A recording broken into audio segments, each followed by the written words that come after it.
Hey, what's up, gentlemen? Chris here with Elite Level Leader, and welcome to the Battleground. In today's workout, I've got a 4-round total body workout for you, and it's gonna start off with 8 dumbbell hang clean and presses on the right arm, and then we're gonna go over to the left arm, but first, let's go through the movements. So I'm gonna head back here and grab a single dumbbell for this. Now we're gonna end up doing 8 hang clean and press on just the right arm. So first off, I'm gonna set the dumbbell down.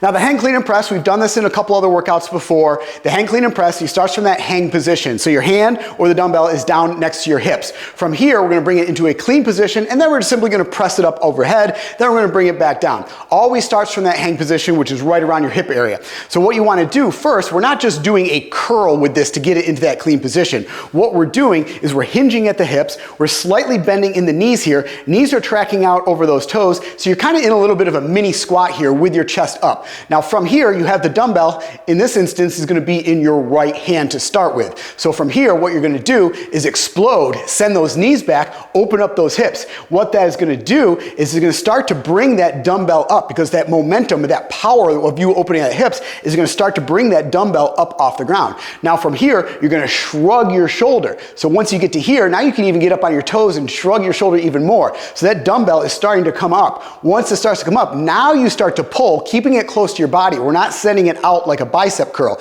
keeping it close to your body. Now from here, as you start to pull, now you're gonna get underneath it, and you're gonna bring it up into that front rack position. Now from here, you're gonna see I'm back into that little mini squat because I got underneath that dumbbell. Now from here, all I have to do is bring those knees back, open up those hips again, and press it all the way up overhead. Then bring it down to that hang position again, and keep on doing those for a set of 8. So first off, we grab this dumbbell. Nice squat stance, feet are a little bit wider than hip width apart or about hip width apart. So chest is up, shoulders back, palms is facing my hip, dumbbell is in my right hand. Send those hips back. Knees are tracking out over those toes. I'm in this little mini squat. What I'm gonna do is I'm gonna explode, then I'm gonna bring that dumbbell up, get in that hang position here, and then I'm going to get underneath that dumbbell so I'm ready to do a push press all the way up. So from here, open up those hips, get underneath it. Now from here, I have this hand out here just to kind of create some balance here. Now I'm in that mini squat again. Now I can just press it up overhead. So back down, hang position, clean it up, press, and back down, clean it up, and press. You're gonna do 8 of these hang clean and press on the right side.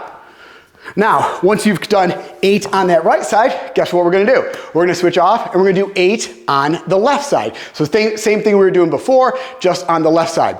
After you complete 8 of those, now what we're gonna do is 10 dumbbell overhead front forward lunges on the right side. Once again, we're doing right side first, then left side. Now we're doing overhead forward lunges. So first off, we have to get this dumbbell up in an overhead position. From here, then we're gonna lunge forward. If the dumbbell is in your right hand, you're lunging forward with your right leg, and then back and all the way down. We're gonna do 10 on the right and then 10 on the left. By starting with the right here, we first have to get this dumbbell up overhead. A couple different ways you can do that. You can simply squat down, bring it up, and use that clean technique we had done before, the hang clean, to clean it up and then press it up. So now you're in this position. You can also snatch it from this position, which would be feet a little bit wider than hip width apart here. You bend back, snatch this dumbbell up into this front overhead position here. Now, when you have this dumbbell in this overhead position, you wanna make sure that everything is stacked nicely. So wrist, elbows, shoulder, all in a line here. So everything's stacked nicely here. We don't want that dumbbell going out in front or behind. Also, keep that bicep really close to your ear. We don't want this dumbbell flailing off to the side or up over the top of your head. So really engage your tricep and your lats and your traps to keep that dumbbell up overhead.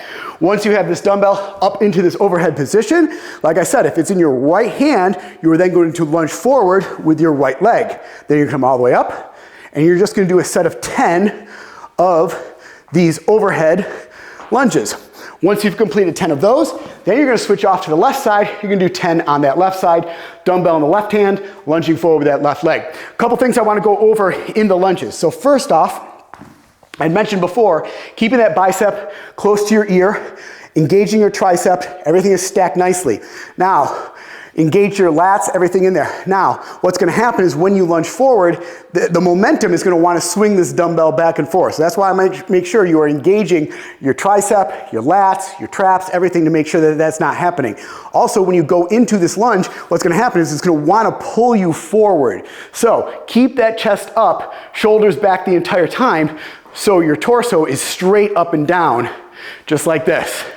Now another thing on the lunges, make sure you're not short stepping it. What I mean by that is make sure you're stepping far enough out that when you are in this lunge, you have a nice 90-degree angle on this front leg here. What happens is if you short step it and you go into this lunge, what's gonna happen is this knee goes out way over the top of your toe, your heel comes off the ground, puts a lot of extra added strain on your knee and your ankle, and you just don't have as good balance either. So make sure you are stepping out far enough and you're not short stepping that. All right, guys, after you've completed the overhead lunges on both the right and the left side, now we're gonna work the core, now we're gonna work the abs, and we're gonna do 18 seated in and outs. A couple different ways you can do this. First way you can do it is just simply right here on the floor. So go ahead, sit here on the floor.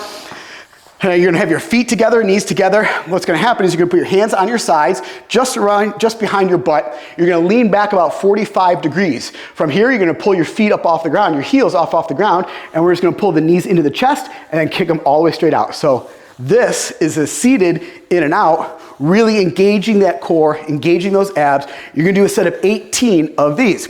Now, to kind of enhance this even more, if you have a bench, you could do them on a bench. This allows you to get a little bit more range of motion on the seated in and outs. You can grab the sides of the bench. So from here, I'm leaning back about 45 degrees, but I can bring my feet down farther because the floor is not in the way. From here, now I can really engage and open up those core, or open up that core and those abs at the top and really get a further range of motion and engage those abs. So that's the two different options you can do for that. If you have a bench or a chair or something, I highly recommend doing that. If not, you can just go ahead and do those 18 seated in and outs on the floor. Then after you've completed those, you're gonna go ahead and rest for 1 minute. That completes one round of this workout. And like I said, guys, we're gonna end up doing a total of 4 rounds today. All right, guys, that is the workout of the day. I'll see you right back here in the battleground for the next workout. And as always, guys, make sure you check out EliteLevelLeader.com for more training programs and to enlist today.